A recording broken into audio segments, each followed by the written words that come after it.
ہم تو یہ سمجھتے ہیں کہ ہمارے کسی معبود نے تمہیں تکلیف پہنچا کر دیوانہ کر دیا ہے۔ انہوں نے کہا کہ میں اللہ کو گواہ کرتا ہوں اور تم بھی گواہ رہو کہ جن کو تم اللہ کا شریک بناتے ہو میں ان سے بیزار ہوں، یعنی جن کی اللہ کے سوا عبادت کرتے ہو۔ تو تم سب مل کر میرے بارے میں جو تدبیر کرنی چاہو کر لو اور مجھے مہلت نہ دو۔ میں اللہ پر جو میرا اور تمہارا سب کا پروردگار ہے بھروسہ رکھتا ہوں۔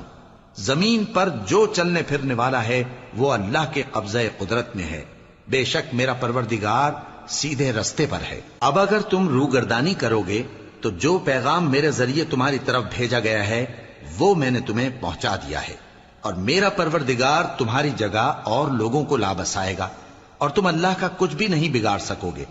میرا پروردگار تو ہر چیز پر نگہبان ہے۔